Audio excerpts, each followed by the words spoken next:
Hello everyone, আসসালামু আলাইকুম ওয়া রাহমাতুল্লাহি ওয়া বারাকাতুহু। আজকে খুবই একটা ইম্পর্টেন্ট জিনিস নিয়ে আলোচনা করব। আপনারা হয়তো পুরান ঢাকার নাম শুনছেন এবং আপনারা জানেন যে পুরান ঢাকায় অনেক বেশি তাবলিগের কাজ হয়।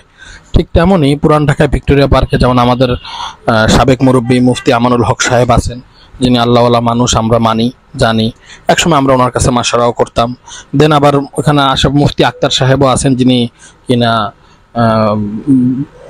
বাংলা বাজার না, উনি হইতেছে বাইতুল নূর মসজিদ, বাংলা বাজারের ওখানে পাতলা খান লেন মসজিদের খতিব সাহেব বা ইমাম সাহেব। তো উনি মুফতি আক্তার সাহেব, উনিও তবলিগের সাথী মুরব্বী। 2020 সালে ওনার কাছে আমাদের এক কাছের সাথী আক্তার ভাই, এখন আক্তার ভাইয়ের কথা বলি, আক্তার ভাই হচ্ছে এতাহাতের সাথী। তো 2019 সালে যখন গ্যাঞ্জাম হয়, 2020 সালে আক্তার ভাই চাকরি করতেন হইতেছে বাংলা বাজার কিতাবখানাগুলাতে।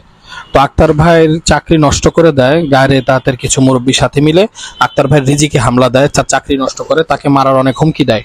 ঠিক আক্তার ভাই একদিন আমাদের বলতেছিলেন যে আমরা মুফতি আক্তার সাহেবের কাছে একদিন বসা ছিলাম। মুফতি আক্তার সাহেব তখন আমাদের সাথেই ছিলেন এবং এতাহাতেই ছিলেন। তো মুফতি আক্তার সাহেব একদিন বলতেছিলেন যে আক্তার, যে যার কথা বলতেছি মুফতি আক্তার সাহেব, উনি, ওনার নামও আক্তার, মুফতি আক্তার নাম করা মানুষ। এখানে আপনি কি বলে পাতলা খান লেন, লক্ষ্মীবাজারের পাশে যে পাতলা খান লেন আছে, এখানে এসে যে কাউরে জিজ্ঞেস করলেই পেয়ে যাবেন। মুফতি আক্তার সাহেবকে যদি আপনারা নিজেরা জিজ্ঞেস করতে চান, এসে জিজ্ঞেস করতে পারেন। মুফতি আক্তার সাহেব বলতেছিলেন একদিন এক মজমায়, আক্তার, আমি আল্লাহর কাছে প্রচন্ড পরিমাণে দোয়া করছি যে আল্লাহ আমাকে হক রাস্তাটা দেখাও, মাওলানা সাদ সাহেব হক না বাতিল এটা তুমি আমারে জানাও। খুব দোয়া করছে, কান্নাকাটি করছে, অনেক মুজাহাদা করছে এটার লাইনে। তো তিনি নিজেই বলতেছেন এবং আমাদের সাথীরা নিজে শুনছে যে মুফতি আক্তার সাহেব বলতেছেন যে আমি স্বপ্নে হুজুর পাক সাল্লাল্লাহু আলাইহি ওয়াসাল্লামকে দেখি।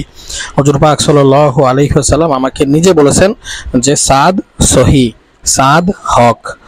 উনি নিজে এটা কয়েকবার আমাদেরকে মুফতি আক্তার সাহেব বলছেন, শুধু আক্তার ভাইকে না, ওই মজমায় কয়েকজন ছিল তাদেরকেও বলছেন উনি। এই কথা বলার পর যখন গায়ের এতাতওয়ালারা এই কথাটা শুনে, মুফতি আক্তার সাহেবকে সরাসরি তারা ফোন দেয় এবং ঠেট দিয়ে বলে যে আক্তার সাহেব, আপনি যদি আবার এই সমস্ত কথা প্রমোট করা শুরু করেন, এই সমস্ত কথা যদি আবার বলেন, আপনার মসজিদে চাকরি তো থাকবেই না, আপনার পরিবার সহ আমরা হ্যাস্ত করে ছাড়বো। তো মুফতি আক্তার সাহেবকে ডাইরেক্ট বলা হইলো, ডাইরেক্ট ঠেট দেওয়া হইলো।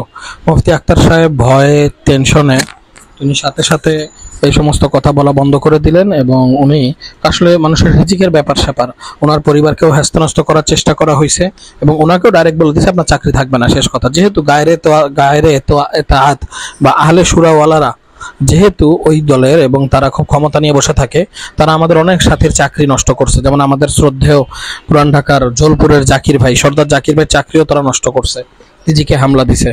তো তারা মুফতি আক্তার সাহেবকে ডাইরেক্ট বলে দিছে যে আপনি এরকম আবার যদি বলেন, তো আপনি চিন্তা করেন যে এক ব্যক্তি হুজুর পাক সাল্লাল্লাহু আলাইহি ওয়াসাল্লামের স্বপ্নের কথা বলাতেই তার চাকরি খেয়ে দেওয়া, তার পরিবারকে হ্যাস্ত করার কথা বলে ফেলছে। তো তাদের দ্বারা কি এটা মানা পসিবল? প্রত্যেকটা গায়ের এতাত বা আহলে শুরাওয়ালাদা সাথীদের বা হেফাজতবন্দীদের সামনে যদি হুজুর পাক সাল্লাল্লাহু আলাইহি ওয়াসাল্লামও যদি বলেন, তবুও তারা মানবে না।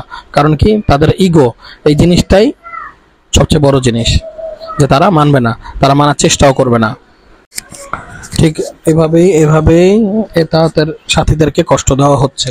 যেখানে হুজুর পাক সাল্লাল্লাহু আলাইহি ওয়াসাল্লাম অনেক সাথীকে স্বপ্ন দেখাইছেন যে হ্যাঁ সাদ সহি, সাদ হকের উপর আছে, অনেক সাথীকে স্বপ্ন দেখাইছেন। আমাদের নিজেদের এক কাছের সাথী, ওনার ইন্তেকাল হয়েছে কালেমার সাথে, এতাহাতের অনেক সাথীর ইন্তেকাল হয়েছে কালেমার সাথে।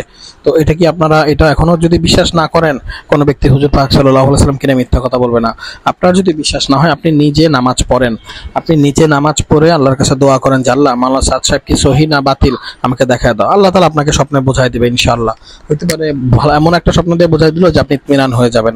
ঠিক মুফতি আক্তার সাহেবের সাথে একবার আমরা জামাতে যাবো, উনি হেদায়েতের কথা বলতেছিলেন।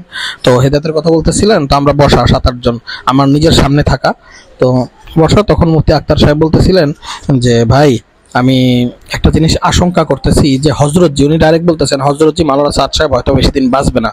তো আমরা বললাম যে কেন, আপনি এটা কেন? উনি বলতেছেন যে কিতাবে আছে যে শেষ জামানায় অনেক বড় একজন মুজাদ্দেদ বা নেক রূহ, মানে বারবার মেনশন করে বলছেন অনেক বড় মুজাদ্দেদ এবং নেক রূহ আল্লাহ তাআলার কাছে খুব তাড়াতাড়ি